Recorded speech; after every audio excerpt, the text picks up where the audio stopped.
శ్రీ వీరబ్రహ్మేంద్ర స్వామి వారి భక్తులకు శిష్యులకు నా దీవెనలు. 26వ తేదీ శ్రీరామనవమి రోజున మఠంలో నా ఇంట్లో రూమ్ తాళాలు పగలగొట్టి నా సామాన్లు బయటపడేసి బలవంతంగా బయటపడేయటం జరిగింది. ఆ విషయం మీ అందరికీ తెలుసు. ఆ తర్వాత 2 రోజులకి నేను పడుకునే రూమ్లో తీవ్రమైన విషపూరితమైన మందులు కొట్టించడంతో 3 వారాలు పైగా మేము బయట పడుకోవాల్సి వచ్చింది.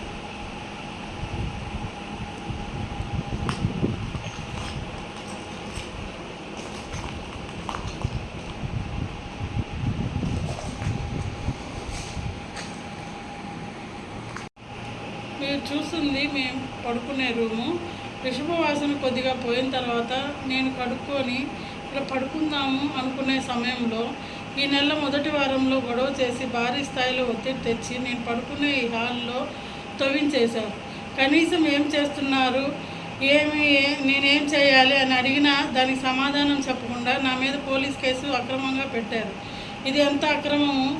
నేను ఉంటున్న రూము ఎవరో గుర్తు తెలియని వ్యక్తులు నా తవ్వడానికి వస్తే నేను అడగకూడదా అని ప్రశ్నించాను. ఇప్పటికి 10 రోజులు దాటింది. కనీసం ఆ తవ్విన మట్టి రాళ్ళు ఇంతవరకు ఎత్తివేయలేదు. ఇది కేవలం నన్ను మానసికంగా కుంగదీయడానికి చేసిన చెత్త వ్యూహాలుగా అనిపిస్తున్నాయి. దాంతో గత్యంతరం లేని స్థితిలో నేను చిన్నపిల్లలతో బయట వరండాలో పడుకుంటున్నాను. గత 3 వారాలుగా నేను స్నానం చేసి బట్టలు మార్చుకునే గది ఇది. ఇక్కడికి రావాలంటే ఈ తవ్వి వేసిన రాళ్ళ మీద నడిచి రావాలి.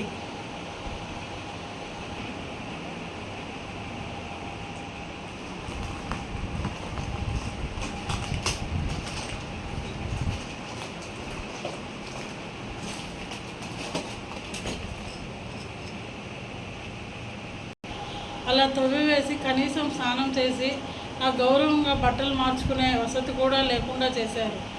ఈ తవ్విన రాళ్ళ మీదుగా నడుచుకుంటూ రావాలి. బ్రహ్మంగారి వారసుల ముసుగులో తల్లి స్థానంలో ఉన్న స్త్రీ మీద మఠంలో ఇంత అరాచకం చేయడం ఏ విధంగా సమర్థనీయం కాదు. అత్యంత దయానీయంగా కనీసం మానవత్వం కూడా లేకుండా జరుగుతున్న ఈ పనుల వెనుక పాత్ర మొత్తం పిపిఎన్ ప్రసాద్దే. ఇదంతా కూడా పిపిఎన్ ప్రసాద్ వ్యూహాత్మకంగా చేస్తున్నారని అందరికీ తెలిసిన విషయమే. నేను ఎప్పుడూ కూడా ఇలాంటి కక్ష సాధింపు చర్యలు చేయలేదు. వెంకటాద్రి స్వామికి నాన్నతో సంబంధాలు లేకపోవడంతో నేను వారి నాన్నతో మాట్లాడి వారు వద్దన్నా కూడా వెంకటాద్రి స్వామికి అనేక సార్లు ఆర్థిక సహాయం చేశాను. కనీసం అది కూడా ఆయన ఆలోచన చేయలేదు వెంకటాద్రి స్వామి. అలానే గతంలో మా లాయరు, అప్పటి మా న్యాయ సలహాదారు గిన్నాదు మఠంలో ఇప్పుడు ఎవరికి అధికారం లేదు.